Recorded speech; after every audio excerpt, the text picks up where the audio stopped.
All right, let's go straight to our very first paper this morning. And that takes us to that heated conversation, especially that which is ongoing in East Africa. So, our very first paper this morning takes us to the Daily Nation. That's where we are. So, if you just tuned in, welcome. This is Breakfast Central, and we are on the front pages this morning.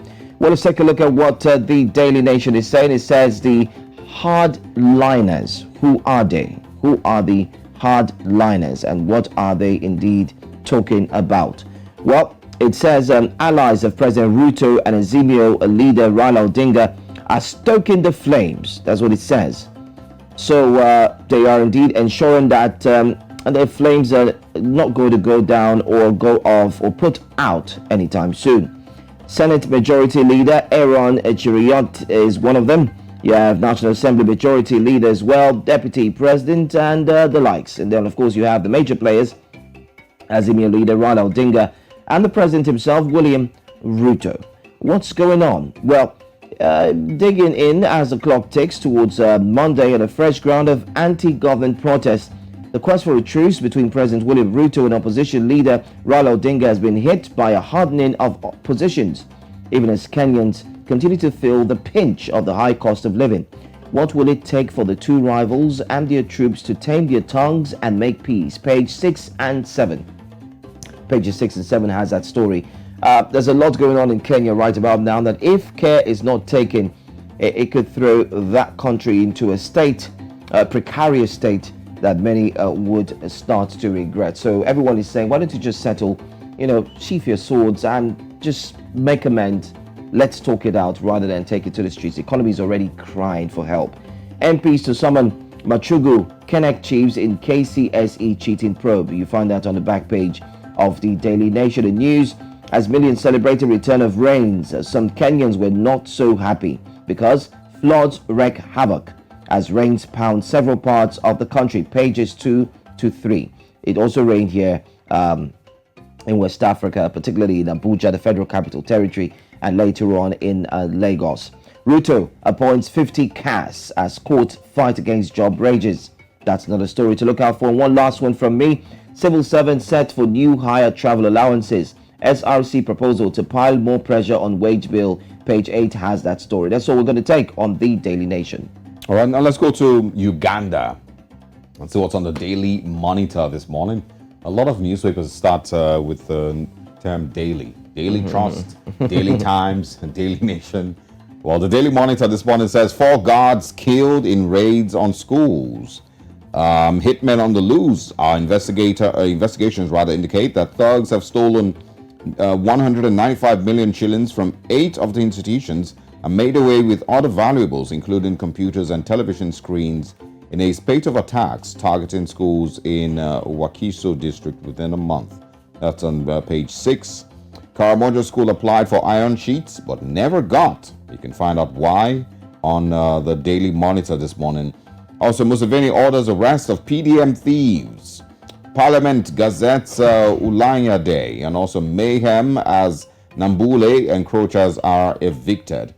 2 others we can share this morning. Karuma Dam puts 40 megawatts on national grid. And of course, there's an article top there on the screen on page 22 and 23. An iconic time for film, spelled IKONIC. These are the stories on the Daily Monitor this morning. Away from Uganda, what's going on in Namibia this morning on the Namibian? That's what comes next. Well, let's go to the Namibian now. And that story there, we talked about it yesterday. Namco's power struggle exposes suspicious deals. I was just going through the front pages there. And remember yesterday it was between Emmanuel Mulunga and Jennifer Kumali. Well, as we speak now, you've got 3 more pictures. Matthew joins the conversation, and the suspicious deals continues to evolve. This time, that's Matthew Hamutenya, says he can also threaten and get politicians involved. Kumali confirms friendship with one of Namco's private partners, and Namco, locked into exclusive hydrogen deals. So there's a case of graft, here and there. And then the issues, personal feelings are starting to show its face in this situation. But you know what? Pick up the Namibian and read all about it. We talked about it yesterday, and today the drama continues. Let's check out what we have next. There's a cartoon up there at the top, editorial. That's what it's all about. Page 11. Is Namibia becoming a police state? Is Namibia becoming a police state? That's what it says. It asks that question. Well, read up. Page 11 has that story. There's this one, very, very touchy, if you put it that way. Touching indeed. Mom of child run over by farmer begged him to take her to hospital. And you see the picture of the girl there. Her name, Hedrina Mupolo. Very, very sad story. A farmer ran, you know what?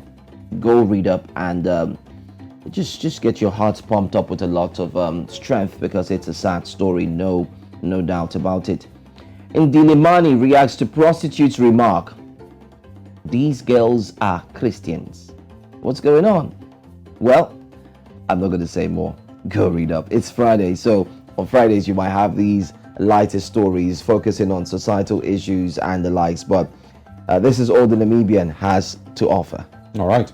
Now let's go to Nigeria, see what we can find on the Daily Trust newspapers. EFCC, and this is like clockwork, every 4 years. EFCC to go after corrupt governors and others after May 29th. 2 ministries under probe for multi-billion-naira contract scams. Automation policy to procure or in procurement process underway. This is in Nigeria this morning.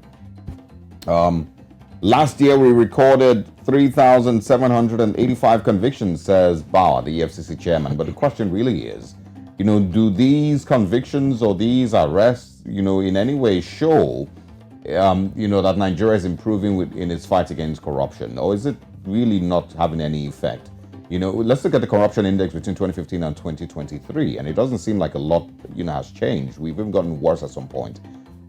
So all these arrests and these convictions that have been recorded really have not in any way changed Nigeria's rating with regards to its fight against corruption.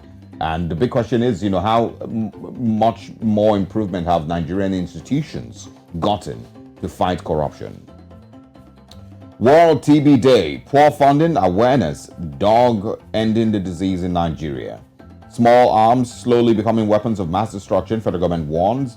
And also organ harvesting, UK court convicts Ekweremadu and wife. It's an interesting story. I got, people talking yesterday. PDP suspends Ayim Shema, Fayose orders over anti-party activities. The big question is, the leader of the G5 himself, why does it seem like the PDP, is cutting him some slack? But of course, it will be interesting to know the reason the PDP has suspended these, these members or these persons, and left out, the leader of the G5 group. Zamfara, Matawale concedes defeat, seeks forgiveness. All right. And federal government insists Nigeria Air will fly before May 29th. Osun governorship, Adeleke knows fate today at the appeal court. These are the big stories on the Daily Trust newspapers, and these are the stories that we can share at this time. We have more newspapers coming for you in the second half of Breakfast Central. But if any of these stories caught your attention and you'd like to comment or you'd like to share your thoughts with us, like, of course, the suspension of these persons from the PDP or something else happening in Kenya or in Uganda or in Namibia, please tweet at us this morning. It's simply at News Central TV. Let us know your thoughts